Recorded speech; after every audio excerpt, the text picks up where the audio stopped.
오늘 마태복음 9장 9절에서 13절까지 말씀을 통해서 예수님의 제자 되게 하소서라는 제목으로 우리 하나님의 음성을 함께 듣기를 원합니다.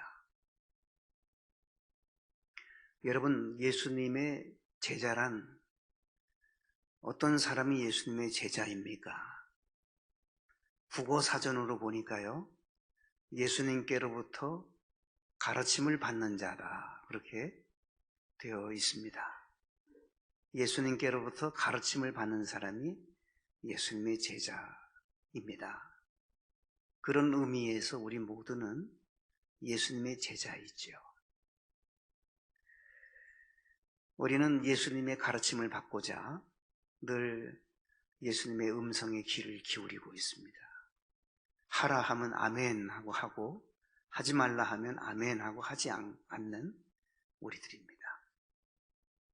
정말 한 번밖에 없는 우리들의 인생길, 예수님의 참 제자로서 살아간다면 후회하지 않을 복된 인생 길이 되리라 생각합니다. 테레사 수녀가 이런 말을 했어요. 나는 하나님의 손에 붙잡힌 몽당연필이다 그랬어요.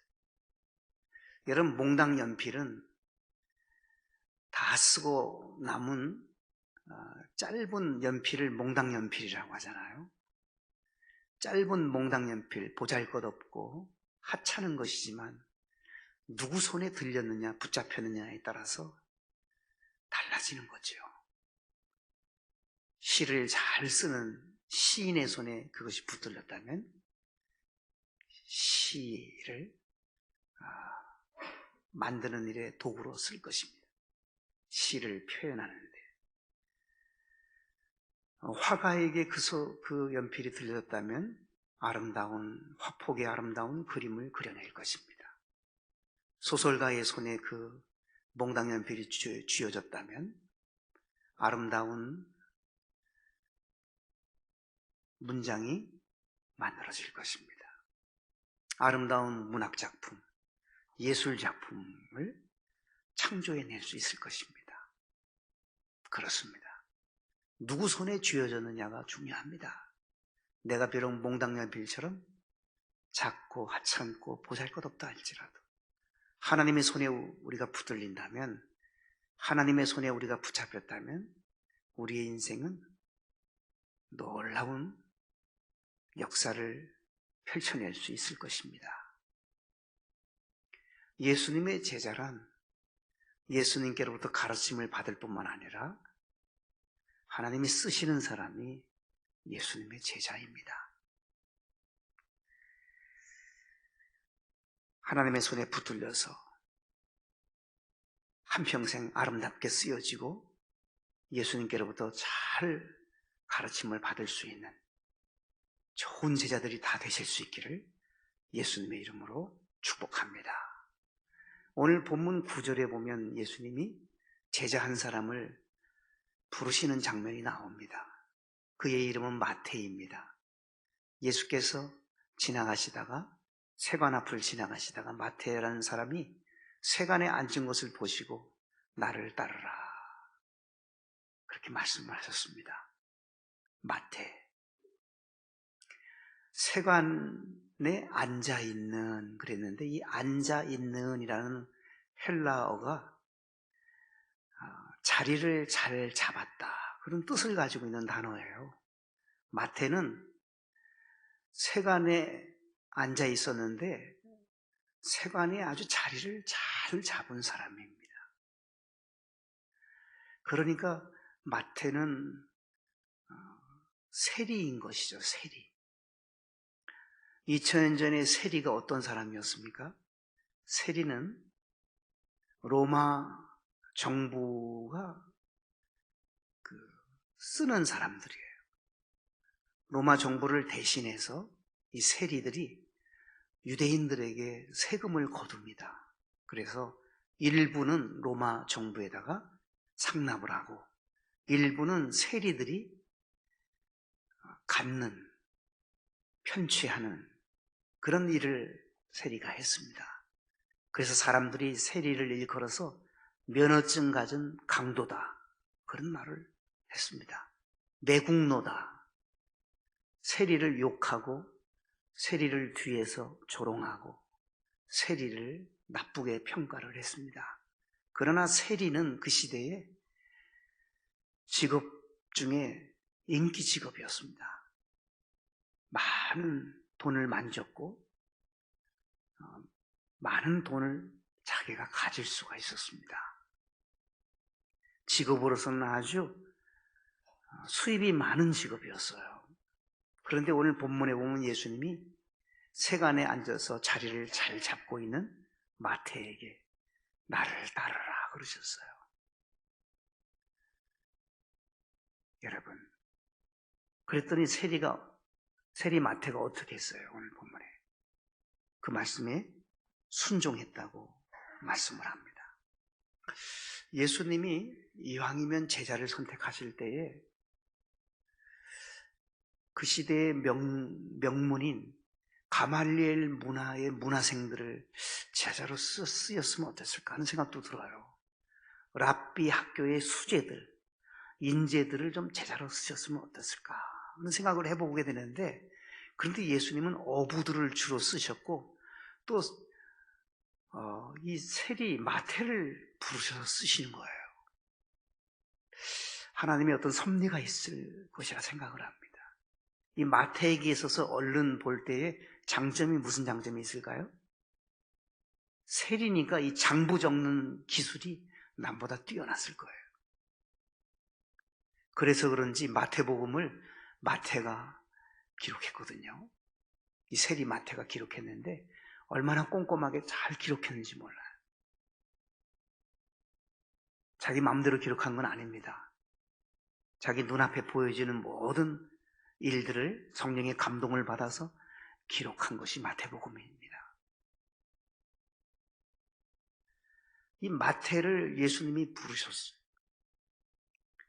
예수님이 부르셨는데 제자로 삼으려고 하시는 예수님이 부름 앞에서 마태가 어떻게 응답했는지 우리가 오늘 본문을 주목해 보면서 제자란 구체적으로 어떤 사람인지를 우리는 발견할 수가 있습니다. 우리 함께 그러면 제자가 어떤 사람인지 조금 더 한 걸음 더 들어가서 말씀을 상고해 보겠습니다. 오늘 9절 말씀을 다시 한번 보겠습니다. 예수님이 부르셨잖아요. 세관에 앉아있는 마태를 나를 따르라 하시니 첫째, 일어나라는 단어를 주목해야 됩니다. 일어나서 따랐다 그랬어요. 일어나야 되죠. 주저앉아가지고 따라갈 수는 없잖아요. 일어나라고 하는 단어가요, 무슨 단어냐 하면 아나스타스라는 단어예요. 아나스타스. 이 아나스타스라고 하는 일어나라고 하는 단어는 또 다른 뜻이 하나 있는데 그것은 부활하다라는 뜻이 있어요. 부활하다. 이 일어난 것이 부활한 거예요. 일어났기에 부활의 영광에 참여할 수가 있었고 예수님의 부름에 응답하여 일어났기에 부활의 은총을 누릴 수가 있게 되었고 예수님의 부름에 아멘하고 일어났기에 그는 부활의 영광을 누리며 부활에 참여하는 축복의 주인공이 될 수가 있게 되었고요. 인생의 터닝 포인트가 될 수가 있었던 것입니다. 그러니까 제자란 어떤 사람이냐면 일어나는 사람이에요. 예수님이 부르실 때 아멘하고 일어나는 사람이 제자예요. 여러분, 제자가 되려면 일어나야 됩니다. 그 일어남은 부활로 연결되어집니다. 영광의 부활로 나아가는 길입니다. 부활에 참여하는 길입니다. 부활의 은총을 누리는 길입니다. 일어나야만 합니다. 주저앉아서는 안 됩니다. 주님 말씀하실 때 아멘하고 일어나야 하는 거예요. 툴툴 털고 일어나야 됩니다. 세상 것을 다 털어버리고 일어나야만 합니다. 제자의 길은 일어나는 길입니다. 그 길은 부활로 나아가는 길인 것입니다. 우리 모두 일어나시기를 축복합니다. 두 번째로, 제자는 어떤 사람이 제자인지 오늘 구절을 더 보면 일어났을 뿐만 아니라 뭐라고 말씀하고 있죠? 일어나 따르니라. 그렇습니다. 제자는 일어날 뿐만 아니라 따라가야 됩니다. 제자란 예수님을 따르는 사람이에요. 예수님을 따라가야 제자입니다.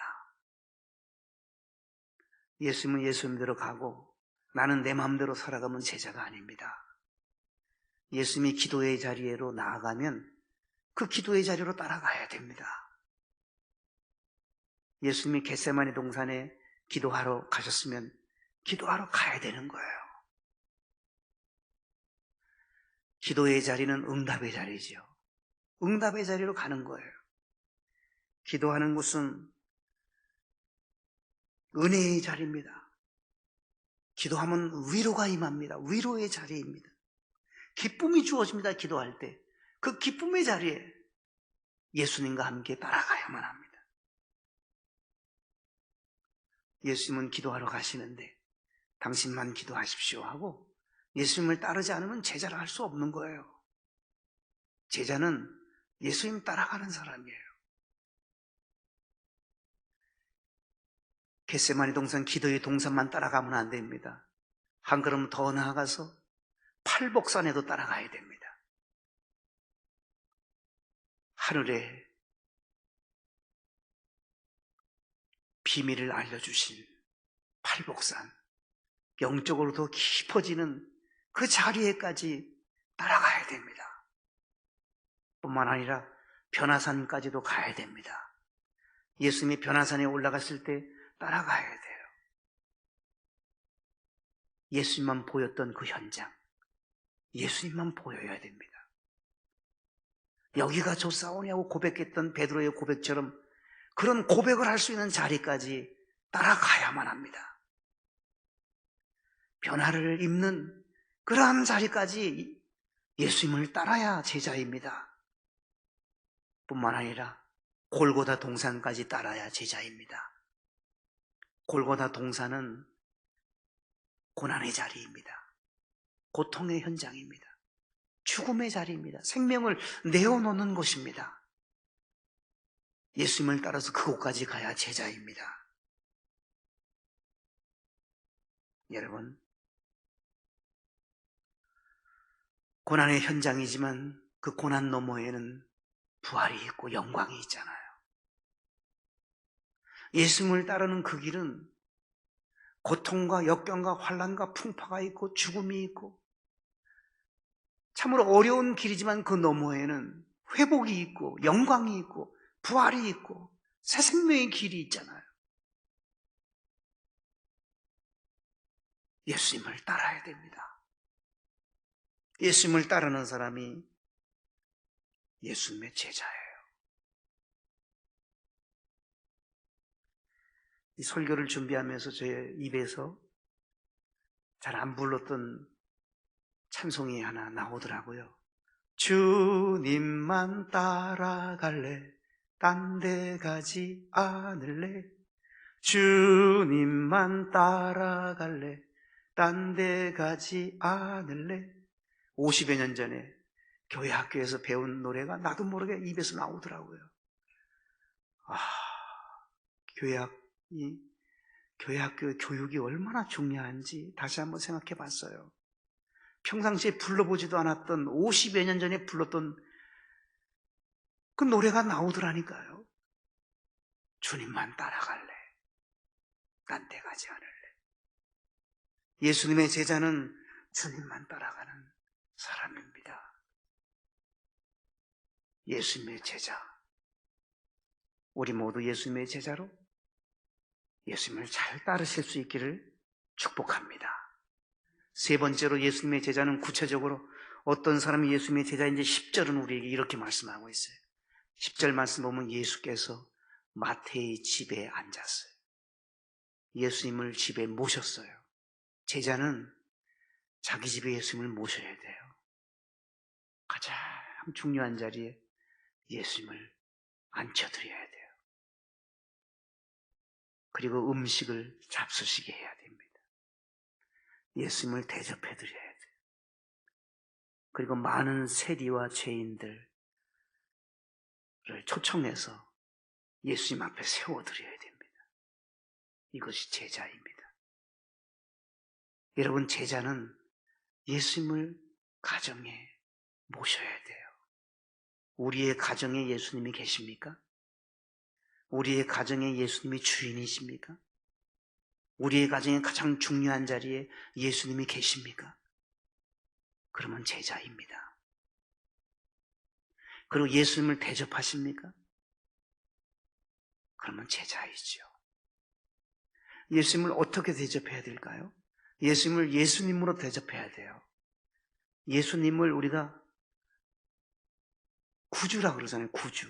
구주라는 뜻이 뭐예요? 나를 구해주신 주님이라는 뜻이에요. 나를 어떻게 구해주셨어요?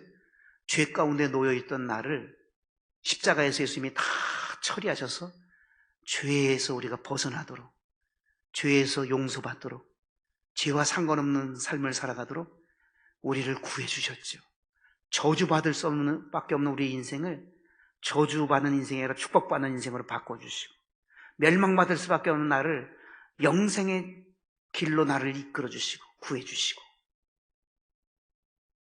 지옥 갈 수밖에 없는 나를 천국으로 구해주신 것, 그것이 구주라는 말 속에 들어가 있는 거예요. 구주, 나를 구해주신 주님이에요. 주님이 뭐죠? 주인님이에요. 주인님.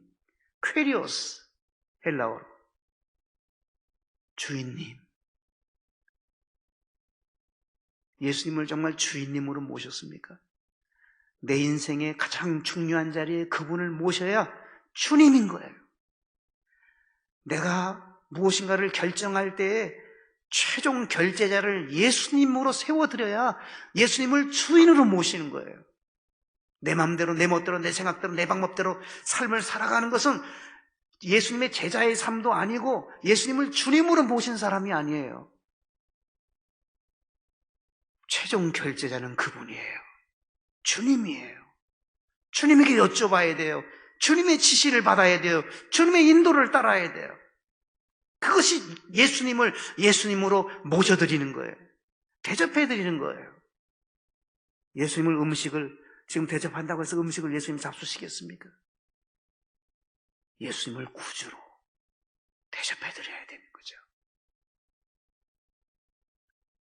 예수님이 좋아하는 음식이 뭘까요? 예수님이 좋아하는 음식이 요한복음 4장 34절에 나와요. 요한복음 4장 34절에 보면 예수께서 이르시되 나의 양식은, 예수님의 양식은 나를 보내신 이의 뜻을 행하며, 예수님 보내신 분은 하나님이잖아요. 하나님의 뜻을 행하며 그의 일을 온전히 이루는 이것이니라 그랬어요. 하나님의 뜻을 행하고 그 일을 온전히 이루는 것이 나의 양식이라 그랬어요. 이 말씀이 나온 배경을 여러분 아시잖아요. 요한복음 4장에 보게 되면 남편을 5번이나 바꿔치운 여인이 나와요. 지금 믿는 남편도 자기 남편이 아니에요. 그런 여인이 사람들의 눈을 피해서 야곱의 우물가에 물을 기르러 왔습니다. 숨어서 낮 12시에 남들이 그 시간에 다 쉬고, 날이 더워서 다들 쉬고 밖으로 다니지 않는 시간에 이 사마리아 여인은 우물가에 물을 기르러 왔어요. 그때 예수님이 거기서 그녀를 만납니다. 예수님이 왜 혼자 있냐면 예수님께서 제자들에게 마을로 가서 먹을 것을 사오라고 하고 보냈어요. 그녀를 만나려고 그렇게 보낸 거예요. 그 문제 많은 그녀를 말이죠. 그녀하고 대화가 시작됐어요. 대화가 시작되니까 이 사람이 말이죠, 자기하고 지금 대화하는 상대가 메시아이신 것을 발견하고 막 감격하고 감동해서 물 떠러 왔던 사람이 물동이를 던져버리고 이야 신이 나서 마을로 달려가요. 마을 사람을 피했던 사람이 마을 사람을 만납니다. 내가 메시아를 만났다고 막 그냥 새 사람이 돼갖고 막 감격해갖고 메시아를 전하는 사람이 됐어요. 그 사건이 있고 바로 나서 제자들이 예수님 앞으로 먹을 것을 사가지고 왔거든요. 근데 예수님이 막 기쁨으로 충만하고 뭔가 드신 것 같아요. 예수님 뭘 잡섰어요? 제자들이 물으니까 나의 양식은 나를 보내신 이의 뜻을 행하며 그의 일을 온전히 이루는 이것이니라. 예수님이 그때 이 말씀하신 거예요. 예수님의 양식이 뭐라고요? 나를 보내신 하나님의 뜻을 행하는 것. 그의 일을 이루는 이것. 하나님의 뜻 이루고 하나님이 원하시는 일을 이루어 나가는 것이 예수님의 양식인데, 그것이 뭐냐면 영혼 구원이에요. 사마리아 여인이 변화되어서 전도자가 되어서 새롭게 되어진 그 모습, 그것이 하나님의 뜻이고 그것이 예수님의 양식이라는 거예요.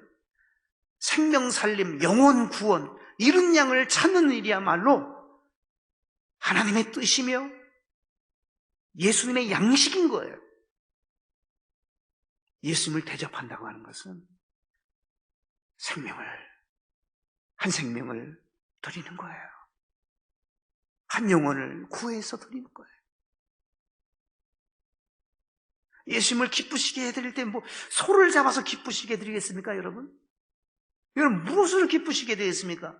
온 천하보다 귀한 한 생명을, 하나님이 여러분들에게 붙여주신 그 한 생명을 어떻게든지 잘 그분을 잘 대접하고 잘해서 예수님 앞으로 모시고 와서 예수님 앞에 세워드리는 것이 예수님을 대접하는 일이에요. 오늘 본문을 분명히 보십시오. 10절을 다시 한번 보면 전도하기 위해서 예수님이 많은 세리와 죄인들을 자기 집으로 모시고 왔어요. 예수님 앞에 세워드렸어요.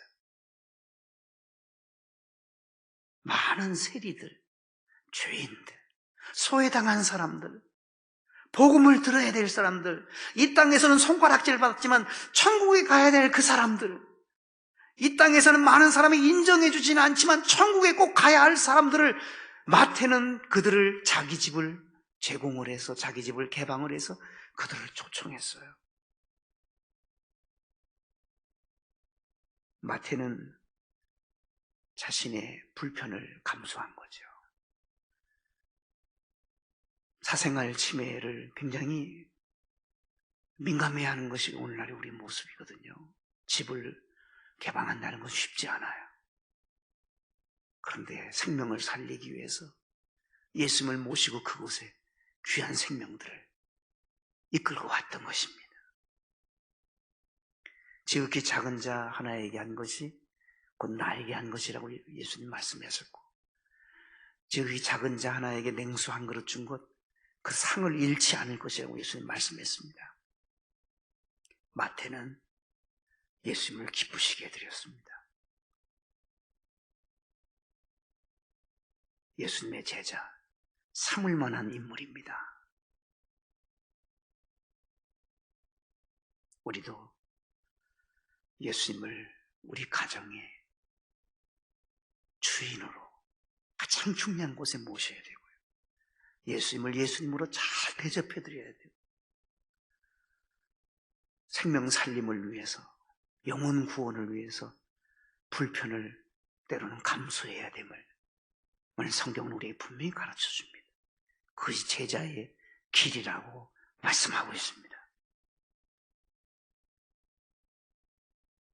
마지막 네 번째입니다. 제자는 어떤 사람이냐면 오늘 13절에 나와 있는 것처럼 긍휼의 사람이에요. 13절 보면 예수님이 이렇게 말씀했어요. 너희는 가서 내가 긍휼을 원하고, 예수님 뭘 원한다고요? 긍휼을 원하고 제사를 원하지 아니하노라 하신 뜻이 무엇인지 배우라. 제사가 뭐죠? 다른 말로 예배예요. 예배를 구약시대 때 제사 드린다 그랬잖아요. 예배가 얼마나 중요한 거 우리가 알잖아요. 그런데 오늘 본문에 보면 내가 원하는 것은 긍휼이래요. 예배를 원하지 않으라 하신 뜻이 무엇인지 배우라는 거예요.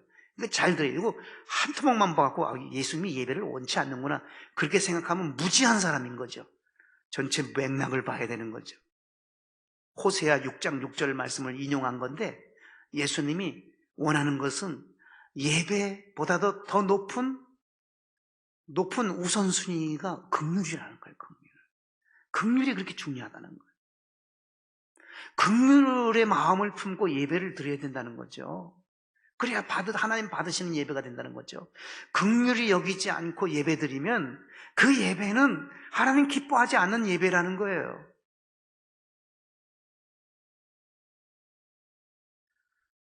우리나라의 선교사님들이 참 많이 오셔서 생명을 내놓으셨습니다. 엘리자베스 쉐핑이라고 하는 선교사 있습니다. 엘리자베스 쉐핑이라고 하는 선교사는 우리나라 이름으로 서서평 선교사님입니다. 이 선교사님이 독일에서 태어났지만 미국 선교사입니다. 1912년도에 우리나라 오셨어요.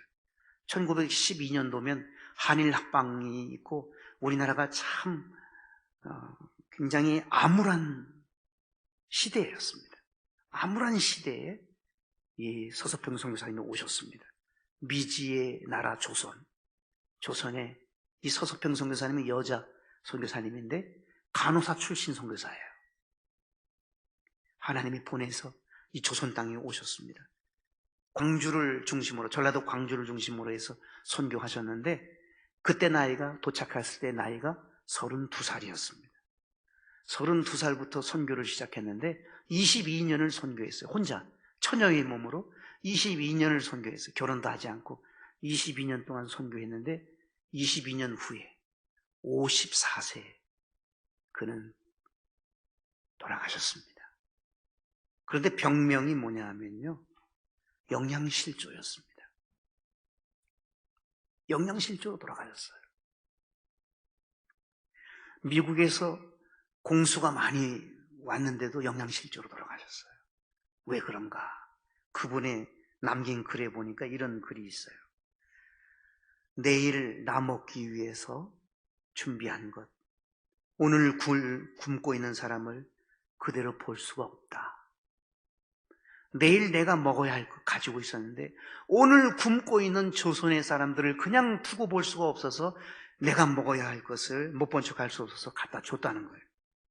옷장에 옷이 있는데 추위에 떨고 있는, 당장 추워서 떨고 있는 조선의 사람들을 나는 눈 뜨고 볼 수가 없어서 옷장에 있는 옷을 꺼내서 그 사람들에게 입혀 주었다.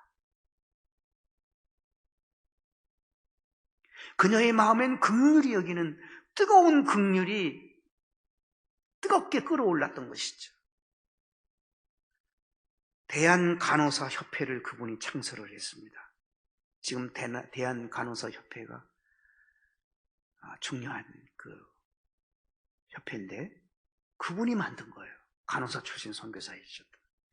그리고 한일장신대학교가 서서평 선교사님이 세운 학교입니다. 한일장신대학, 우리 통합측신학교예요. 그리고 그 시대에 여성들이 얼마나 인권이 땅바닥에 떨어졌는지 이름도 없었어요. 여성들은 자기 이름이 없었어요. 그 시대에는.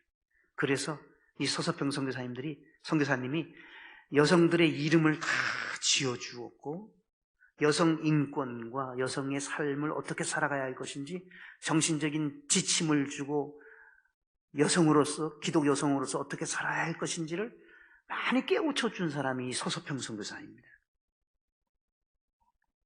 뿐만 아니라 한센병 환자, 문둥병 환자지요. 문둥병 환자 중에 14명의 고아를 자기 아들, 딸로 입적을 시켰습니다. 입양을 했습니다. 결혼한 적이 없는 선교사님이 14명의 고아의 어머니가 됐습니다. 사랑의 원자탄으로 유명한 손양원 목사님이 이 서서평 선교사님에게 영향받았다는 거예요. 많은 사람에게 감흥을 주었습니다. 그녀가 세상을 떠날 때 남겨놓은 게 뭐냐 봤더니 돈 7전, 지금 현재 화폐 가치로 얼마 될지는 모르지만 아주 작은 돈이에요. 돈 7전과 옥수가루 2홈, 그리고 반쪽짜리 담요밖에 없었다는 거예요. 아무것도 없었대요. 다 나눠주고. 장례식 날 수많은 문둥병 환자들과 고아들과 무수히 많은 거린들이 한쪽 편에서 따라왔답니다. 어머니! 어머니 울부짖는 그 소리가 하늘을 진동했대요. 어머니! 어머니! 자기의 것을 다 나눠준 선교사님. 그리고 자기의 장기까지, 장기 죽으면 그 이제 의사들이 해부해서 실험하는 그런 도구로 쓰도록 장기까지도 다 줬대.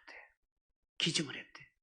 그야말로 이 대한민국에 와서 다 생명 바쳤고 모든 걸 다 내어준 거예요.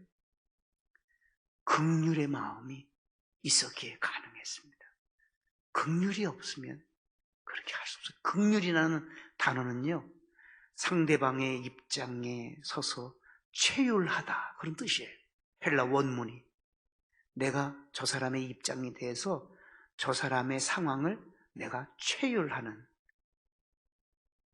내가 저 사람의 상황이 되어서 그 아픔을 같이 겪고 그 안타까운 그러한 상황에 내가 같이 되어서 같이 느껴주는 것이 긍휼이에요. 예수님의 제자의 길은 이처럼 긍휼 사역을 감당하는 긍휼의 마음입니다. 여러분, 우리가 하나님께 예배드리는 예배 중요하잖아요. 이곳에 모여서 예배드리고 가정에서 예배드리는 거 얼마나 중요해요. 참 굉장히 중요해요. 예배는 영과 진리로 하나님께 예배드리는 것이 너무 중요합니다. 그런데 이것만큼 이거하고 동일하게 중요한 것이 있어요. 그것이 뭐냐면 삶의 자리에서, 세상에서 긍휼의 마음을 가지고 섬기고 품고, 세상에서 긍휼의 마음을 가지고 사람들을 용서하고 품고 살아가는 것이 몸으로 드리는 예배예요. 현장 예배 중요합니다. 하나님께 찬송 드리고 기도하고 말씀 받고 중요합니다. 그러나 삶의 자리로 나아가서 긍휼을 베푸는 것, 긍휼의 사역을 하는 일이야말로 그것은 몸으로 드리는 예배예요. 삶으로 드리는 예배예요. 우리가 모여서 예배 드리는 것만 중요합니까? 아닙니다. 똑같이 중요한 것이 삶의 자리로 나아가는 것입니다. 삶의 삶 속에서 드리는 예배입니다. 세상에 나가서 그리스도인으로 몸으로 드리는 예배, 긍휼의 마음을 가지고 드리는 예배, 그래서 빛과 소금의 직분을 감당하는 그런 예배가 참 예배예요. 하나님이 기뻐하시는 예배라는 것입니다. 그것이 제자의 길임을 예수님이 우리에게 보여주셨습니다. 사랑하는 여러분, 제자의 삶은 찬란한 영광이 있어요. 단 한 번밖에 기회를 우리에게 주지 않았습니다. 목회자로서 제자의 길을 가야 되고, 평신도로서 여러분들이 맞는 제자의 길을 가야 돼요. 그래야 후회로 얼룩지지 않고 아쉬움으로 점철되지 않는 인생을 만들어갈 수 있을 것입니다. 예수님의 제자 되게 하소서. 기도하시겠습니다.